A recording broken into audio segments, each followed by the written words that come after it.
Hey everyone, welcome back to Your Business in Healthcare. Today we're here to talk about what it takes to run a successful private practice. And with me is Jono Heath, the founding director of the Hive, a team of business professionals dedicated to transforming private practitioners into successful practice owners. Welcome, Jonathon. How you doing there, Josh? Yeah, good. Look, Jonathon, I think to start this off, and since most of us are on lockdown, I wanted to start off with something spicy, which is, what are some of the worst advice you've heard, sort of going around in this practice ownership sort of space that people have come to you to?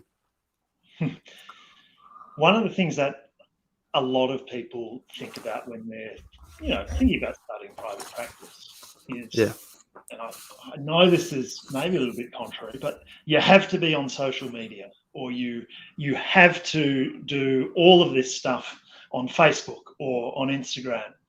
When yeah, what I think about healthcare practices is that they're largely relationship based models of business. And so when you're first starting out, one of the big things I think is rather than looking at all the bright, shiny objects that are out there, like, a new Facebook social feed, media. Yeah, social media thing, is to think about who already has a relationship with the kinds of clients that I would like to see. Now, maybe if you're a physiotherapist, it could be podiatrists, GPs, whatever health profession you're in. There are probably other health practitioners out there who also have the same kind of client that they are already in relationship with. And to go out to them and to just ask them questions about, is there a gap that they need to fill in what they're trying to do for their particular patients? Is there something that they perhaps need to know? Or perhaps there's even a young practitioner or someone starting out, you might be able to help even an experienced practitioner in another profession out with something that they're having a problem with. And I always think, it's the investment that you make at the beginning of your business or private practice journey in developing relationships with other health professionals is going to pay you back time and time again over the course of your career. And I think it's certainly, it's a thing that you need to do, social media, but it's not the first and it's not the most important thing that you need to roll out in terms of your marketing. for sure. So, are you saying building up a really strong referral network, because healthcare primarily is like you said, a relational sort of business? Absolutely. It's, I think about the different types of businesses that you might decide to set up. And some things like, an Amazon type business, that's a transactional type business. You're wanting to Yeah, just more and more turnover and for your, sure. your volume, right? Whereas where any health practitioner, you're going to get a certain number of clients who have chronic conditions, Mm, and you want them to come back at the right frequency for the particular problem that they're presenting with. And yeah. so, it's who already has a relationship with them, and then who can they also refer. Again, this is patient referrals just as much as Yeah, professional referrals, and asking for help. That's another thing that I think is often a tricky thing. As a health professional, you go and study for years and years to yeah, learn how to help other people.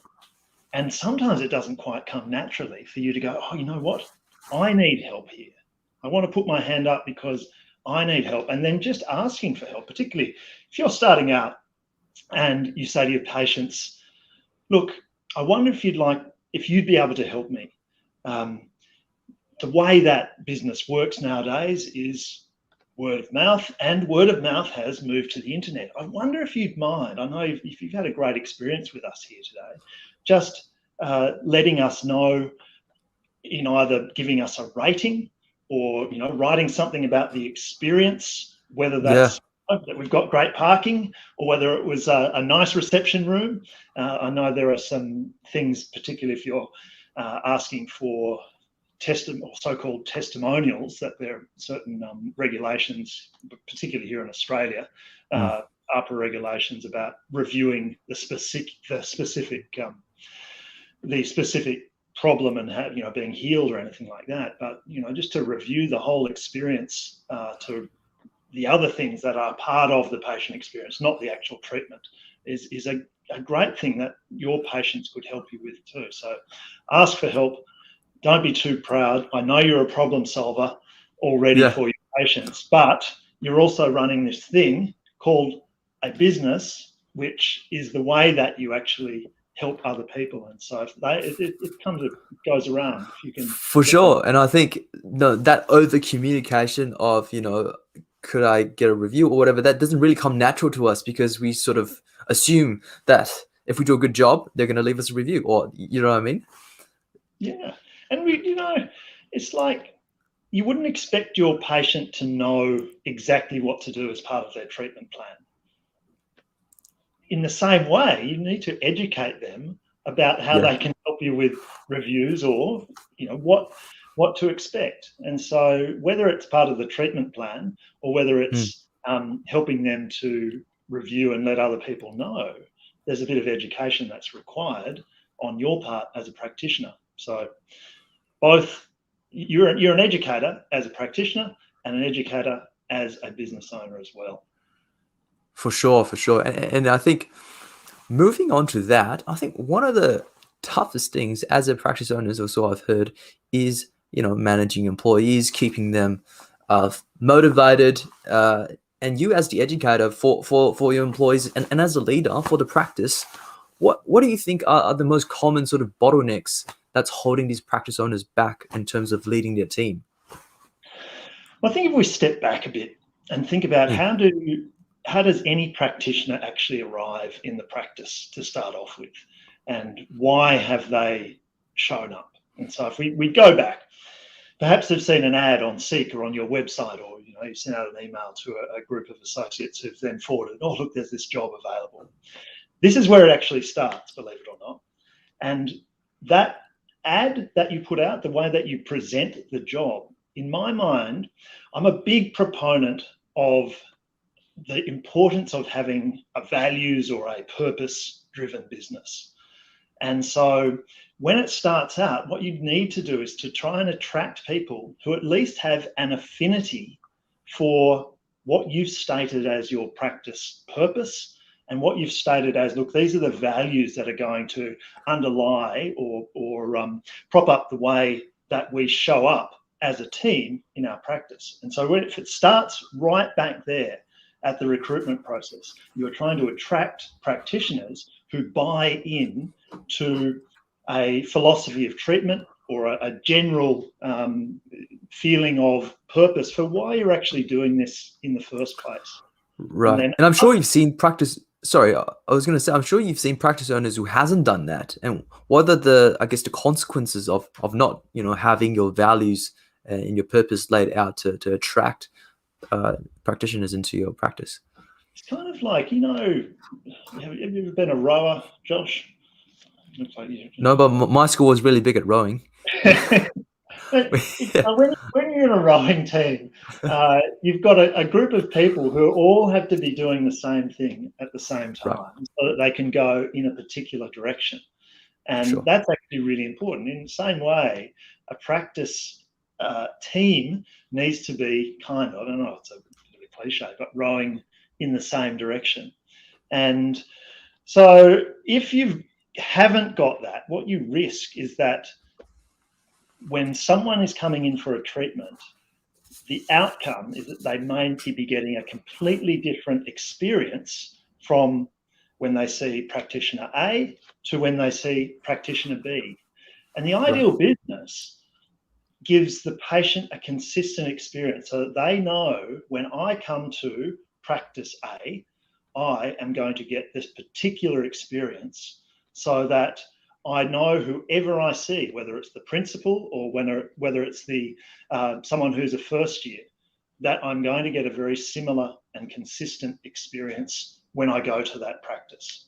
And the risk, again, of not having that is that you get everyone coming with their own set of values, their own reason for doing it, and they will not be delivering what perhaps you've decided is important in your practice. If they're not aware of that, they can't actually do any of that for your practice. And, I guess that's actually a big thing from a patient perspective. If you don't For really sure. know what you're going to get, that's why, you think about some of the businesses that potentially, not actually in healthcare, but if you think about the McDonald's style of business, even though it's not the greatest product, if you go there, you know exactly what you're going to get, whether you go to the Yeah. one down the road that way or somewhere else in the world, you're going to get the same experience, and there's no surprises there.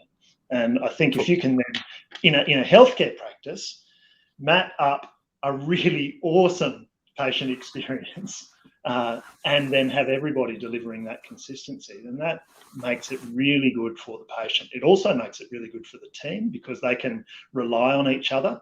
They can know that, oh, look, I'm going to be away for a couple of weeks. I don't mind my patients coming and seeing the other person because I know that that patient's going to get a very consistent experience, exactly what I'm going to be doing with them.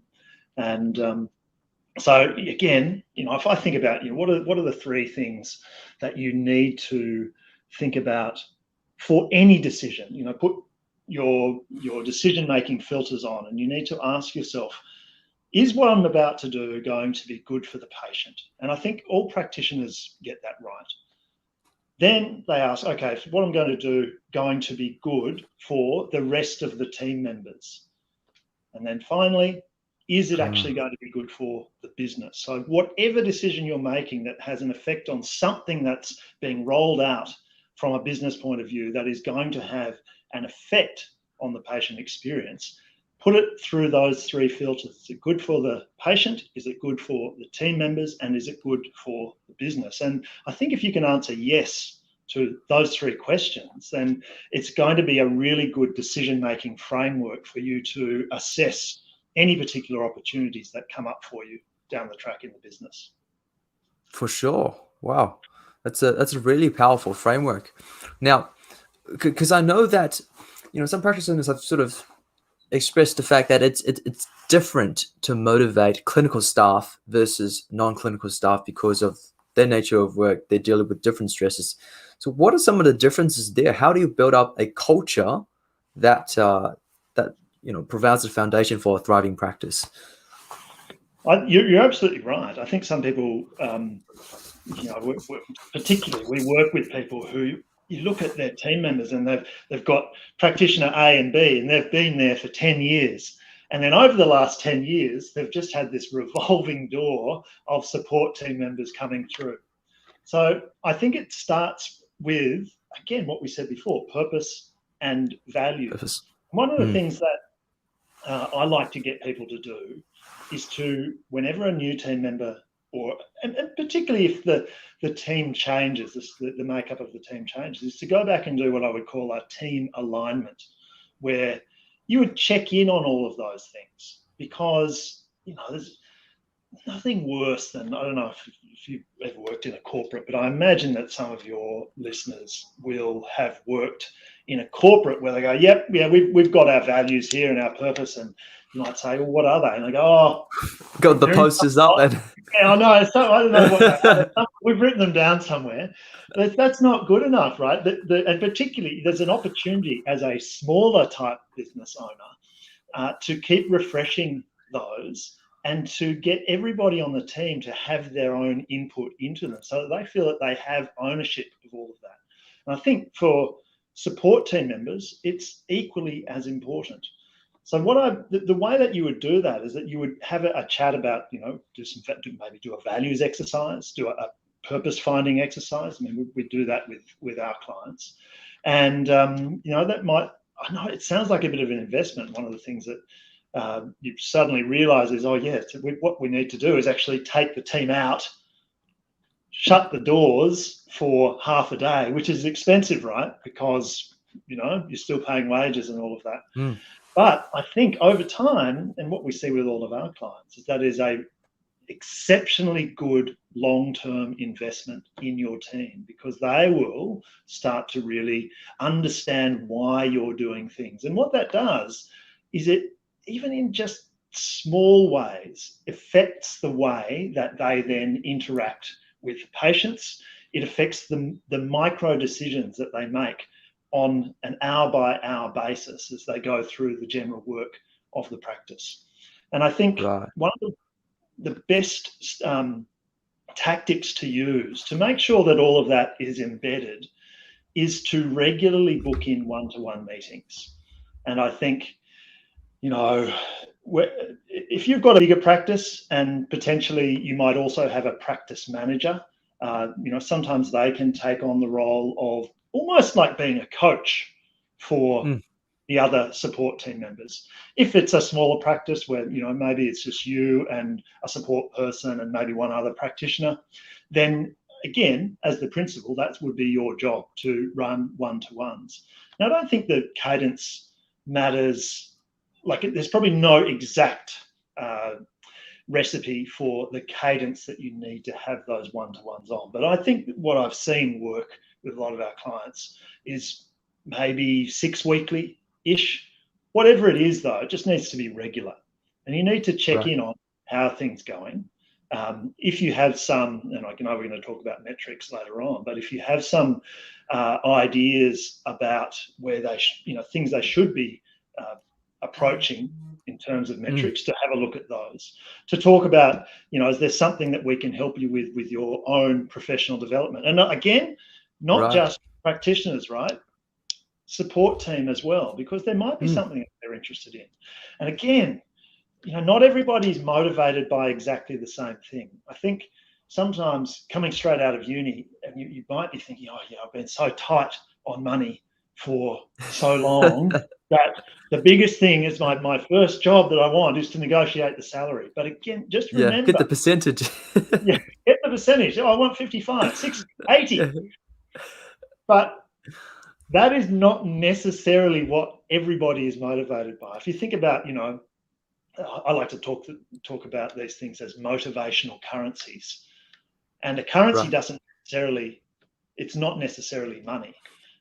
It might be acknowledgement. It might be feeling that you're contributing to a higher something, a purpose. You might call it purpose. It may be money, of course, but it may be, some people are motivated by power. I think, healthcare is a bit of a self-selecting group of people.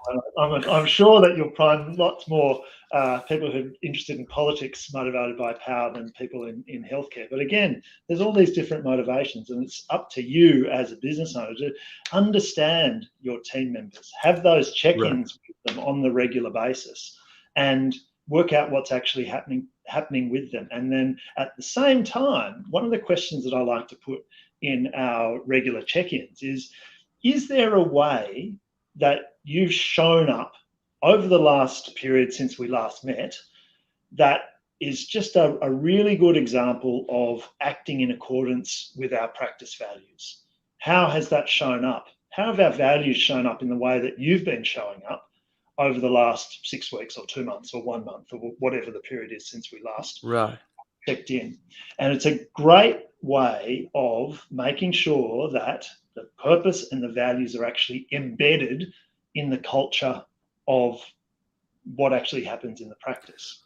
Because we know that what you do at the practice is not just the job description. And one of the things, I had the experience, unfortunately, many years ago of my daughter having gone into intensive care for a very long period of time when she was about 4. And one of my memories from that experience was not of the nurses or the doctors, but of the lady who did the cleaning and came around and had a chat and just was exceptionally understanding and always listened to everybody who was around in the intensive care ward. And that was not part of her job description. I'm absolutely sure that, but it was just her buying into the fact that in this ward, it was at a children's hospital, we are there to make the experience of not just the patient, but the extended family of the patient as comfortable as possible. And the way that she showed up was obviously doing her job, which was the job description of cleaning, but all of the other stuff that she'd bought into as well. And so that's how, if it's a support team member, how do they fit in terms of making their contribution to the bigger picture purpose of the practice, and making sure that they really understand and understand that that's an important role. Sure, there are people doing, what our output is patient outcomes, but they have a critical role in making sure that patient outcomes are awesome. Just, it's just another cog in the wheel of giving a patient an awesome experience. Practitioner, I love that. team member. Yeah, because that discretionary effort that the cleaning staff had shown is only possible if they are aligned in terms of value wise with what the organization is trying to serve the patient, to provide that holistic experience. I think one of the really powerful things that you also touched on is that during that one-on-one session, it's not just a feedback on whether you hit your KPIs or not. It's you're encouraging them to self-reflect. Hey, have I actually demonstrated the values of the practice? And I think that is really powerful. One of the key things I think in a small business is being able to show people in a much smaller organisation that they do have a career path through the organisation, and that may be development of skills. It may be because, and look, and again, if you're thinking about a role in a big corporate, you can see there is a structure of position descriptions that you can climb. Yeah. But education about how you can develop your skill set as a person, as a leader, just as somebody who can contribute to the business, that is also part of a career path as well. And some people will really be motivated to continue doing their best for your business, as long as they can see that they are developing as well.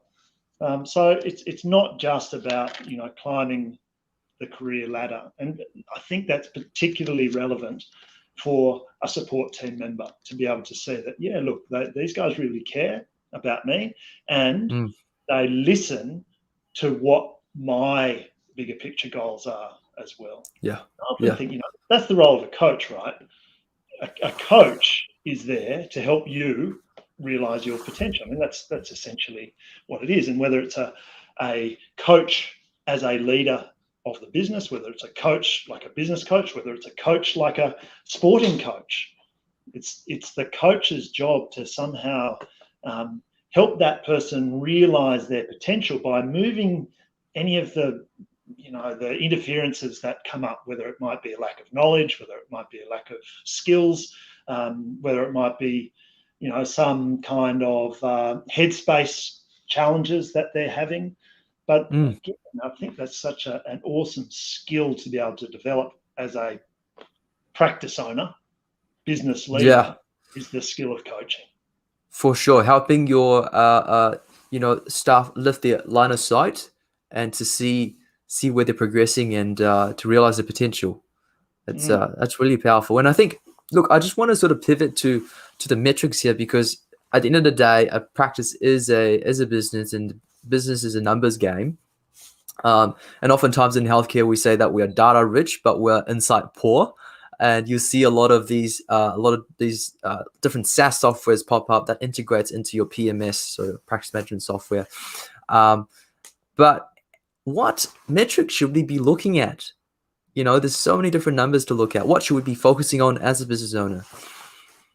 There's so many out there. So yeah, I can go through, if you like, I'll go through a few of them that I think are really important, just generally in any business that has a business model where you see patients, and that's the main business model. For sure. It reminds me, at the beginning you said, what's one of the biggest mistakes that people make? Well, so one of the biggest mistakes that people, once they start to get their metrics listed, is that when they're going through and looking at the metrics, when they say having those one-to-ones, is that they go, we should be having a rebooking rate of 68%, and you've only got 52%.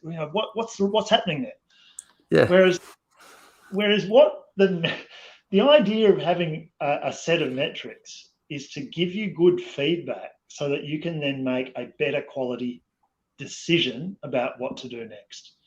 And with any metric, what you're looking for is just an improvement in the trend. So let's think of something like the Net Promoter Score. And in healthcare, generally what we see is, and what you would 100% expect, is that the Net Promoter Score for any kind of healthcare practice is going to be way better than, say, for a telco, which, you know, I know they often say that an NPS score of better than 0 is great. But I think in healthcare, I'd be really looking for an NPS of 70%. I don't know, it depends. In allied health, definitely. Maybe in GP practices, a little bit less. And that's not necessarily because of the GP service. It's just the nature of the experience. Often in healthcare, in allied healthcare, like you're going to a physio or something like that, it's maybe it's a muscle or something like that that's gotten better. Whereas when you're going to a GP, often, if you're going for something that's really quite unpleasant, the question, would I recommend this to somebody else? Well, I don't know if I'd actually answer that.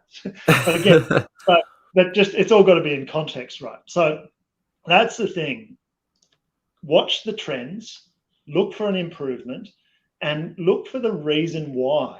And don't just, again, coming back to coaching, don't coach just the number. Coach that's interesting. Why do you think that was like that this month?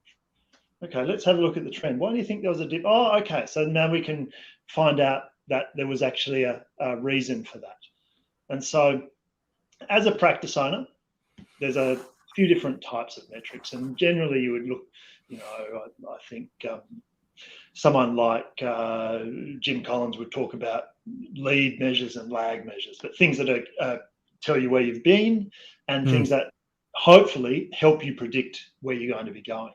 So first of all, you've got your financials. Of course, hopefully your practice management software allows you to keep a good track of that. But again, if I was a sales agent for Xero, wish I was, because they're an awesome business, but it's a great piece of software that just allows you to get a report on how much money came in, what was the profit, and then the cash flow. So those three for your financials, you really need to be able to pull those up and look at those. So many more metrics you can look at financials, but just those three, I think, are the big ones: revenue, profit, cash flow. And if you're thinking about your patients, you really need to know how many appointments you've got. I like to think that you can break that down to new patient appointments as well, because let's just imagine, you've got a practice that does 100 appointments, and new patients are only 5. Well, unless you are only doing chronic cases and you're not really doing anything else, then that would be an indication that a 5% new patients on total patients is probably looking a bit light on new patients. And again, this all has to be in context of your own practice, because I know, let's imagine a podiatry practice, which I know very well. People who do a lot of general treatments, they need to be at least or all general would be basically all chronic, 10% new patients. Whereas people who focus a lot more on just doing biomechanical type work, they'd probably be looking for 30 to 35% new patients, because they're coming in and then they're exiting and they're discharged. So again, it's all in the context of your practice. So total appointments, new appointments, and then you're rebooking with patients as well. So you need to work out how many people attended. Again, I like to know how many people didn't attend, and then how many people actually cancelled but did not actually rebook. And that's a really good indication. If you're looking at how much money is actually falling out of the business, then the cancel no rebook metric is a really good one. Because if you say, let's imagine your average appointment price is, and for my maths, 100 $100, £100, whatever it is, and you have 12 cancel no rebook, then that's 1,200 units, Gone. dollars, Yeah. which has just disappeared out of the practice. And it's like, well, why did that happen? Is it? And again, this is one of the things, you look at that metric and you go, well, what does that mean? Well, this is why, again, we say metrics enable you to ask a better quality question, because it's okay, well, is it the fact that we don't have an automated system to back that up? Is it because we're not actually following them up? Is it because, we're just, when the person cancels, we're just going, oh, okay, no worries. Yeah. And not, it's just not having the simple system, which is, well, we've got an appointment on Tuesday and another one on Thursday. Which would be better for you to rebook it? Again, just having something simple like that. Again, a follow-up system like that. Yeah. So that will really help. And then, we also think about if you are a treating practitioner who's also the principal, one of the things that, maybe someday you're going to want to sell the practice. You want to know how valuable that practice is. Well, one of the biggest drivers of value in a practice, or actually the thing that will hold it back the most, is how much it is actually reliant on the principal. And so I also like to think and measure how much revenue is the principal measuring, because if at some stage you're thinking, you know what, I might like to sell this down the track, or maybe, I've been doing this for 10 years and I've only had 2 weeks holiday in the last 10 years. I want to actually give myself long service leave. So what would happen if suddenly I stopped treating? And how reliant is it on you? Could it actually support you to take a longer holiday? Could it actually support you if something else happened in your life that suddenly, oh no, I can only treat 2 days a week now because I've got another commitment, whatever that happens to be. So percentage revenue generated by the principal is another good one to look at. But then I think of all the other ones that are really important is your rebooking rate. Rebooking rate, again, should be contextually right. And I would say what you would attempt to do is book, like your goal is 100% of everybody who needs to come back. Now, depending on your scope of practice, you might have, if you're doing a lot of chronic cases, maybe 80% of your patients do need to come back. If you're, like a sports physiotherapist, you might have exit and probably, might only have 50% of your patients need to rebook again, but know what that is for your scope of practice. And what does that rebooking rate tell you? It tells you, do they actually like us? If they're rebooking, then that means that they're getting value out of doing something right. Yeah, exactly right. And so if they need to come back, they should be rebooked. And to give yourself a bit of a benchmark based on your scope of practice for what that actually should be. And I know for, again, I use the example of a physiotherapist or a podiatrist doing an all general treatment. You'd be looking for 80% rebook rate, just because that's the nature of the treatment. Gotcha. And then finally, the Net Promoter Score. And for those the listeners who aren't necessarily familiar with what Net Promoter Score is, you might have had one when you've, Telstra or a big corporate that you've had an experience with, and you get an email or an SMS after the treatment and it says, on a rating or scale of 0 to 10, how likely are you to recommend our practice or our treatment to a friend or a colleague? And if it's Telstra, you go, where's the minus? Where's the minus? Or hopefully, with a healthcare practice, most of your practitioners, most of your patients are going, oh yeah, awesome, 9 or 10. I'm going to, that's pretty likely. And so if you say the people who are scoring you, I would probably 9 out of 10 recommend you to a friend or colleague. Well, those are potential promoters. Yeah. And then, so you get, so out of 10 patients, you get 5, 9 or 10s.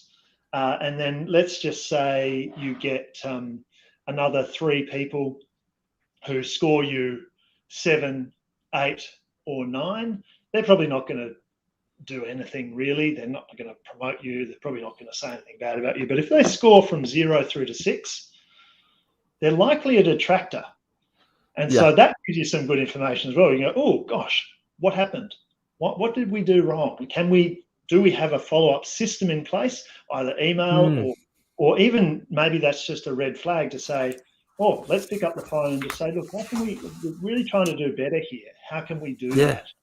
And so your NPS score is how many promoters who scored 9 or 10 minus the people who were detractors scored 1 to 6. So you've got your 5 who scored, which is 50%, minus the detractors, and you get a score then, a net promoter score. And then the next thing that happens after that net promoter score question, the rating 0 through to 10, is what was the reason you gave that rating? And then you get some really good data for, yes, so Josh, scored a number 10 because I just had an awesome experience, and I feel I'm going to be better, back on my feet within no time.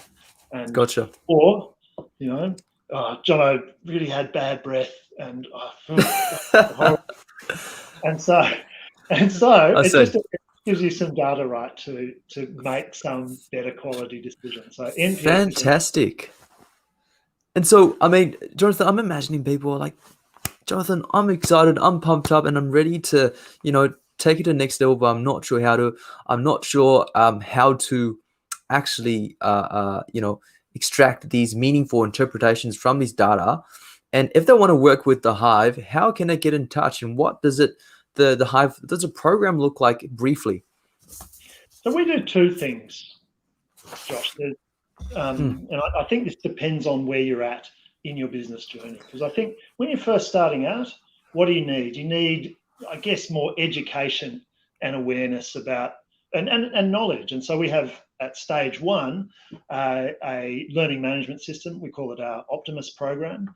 And if you go to hivepractice.com and just search for Optimus, you'll find some stuff about Optimus. And that is a combination of learning management. It's like an online, almost like an MBA for health practitioners, which also includes Q&A group coaching support for 12 months or so. And then for those who need a little bit more implementation, that's the next stage where we actually do one-to-one coaching. We run masterminds. Gotcha. Yes, search for hivepractice.com and for mastermind, you'll find that. So I think, there's all sorts of education out there, and you can, all sorts of stuff that you can find online. One of the things that I always recommend to people, though, is that you start off and you look for some easy wins. Now, we've looked at some metrics in this conversation. That's, you'll find if there are some opportunities to improve in your practice is to really go through those and have a look at the trends that are happening in your practice. And often, you'll find there might be some red flags for you in your practice where you're spending too much or you're not charging enough. And I know that's obviously a little bit uncomfortable for some health practitioners, depending on their philosophy of practice. But the reality is, if you're not charging for the value that you are actually delivering the patient, then you're going to undermine the whole business and actually the whole practice. Because if there's financial stress in the business, it's really hard to continue to reinvest back into the practice with new equipment, new gear, hiring the best people when they come on, all of that kind of stuff. It's really hard to continue to deliver an awesome patient experience. So you do need to be having a profitable business to give the patients an awesome patient experience. Yeah, to make it sustainable, for sure. Yeah, absolutely. Because some people have come to work with us and they've been a practitioner struggling for 25 years. And then suddenly, over a period of, maybe the next 3 years, They've gone from just getting by, just struggling, and always, so much stress on them, to turning around. So you just remove that financial pressure so that you can then feel, oh, you know what, I can actually reinvest back into the practice. And I feel that I haven't, I'm showing up in a way that's going to be much more positive for my patients in the end. So I think, if you can just make sure, I mean, you're not trying to rip people off, right? And I don't know that there are that many, just because of the nature, the self-selecting nature of the profession, not that many people who are dodgy health practitioners out there. But you do need to realise that a healthy business can provide a better patient experience for all of your patients. For sure. Yeah. Great, Jonathon. Look, thanks for jumping on. It's such a pleasure to have you, and it's someone with such, I guess, wealth of knowledge and expertise to pass on to our listeners. Thank you very much. Great stuff, and good luck with the rest of the podcast. Thanks, Josh.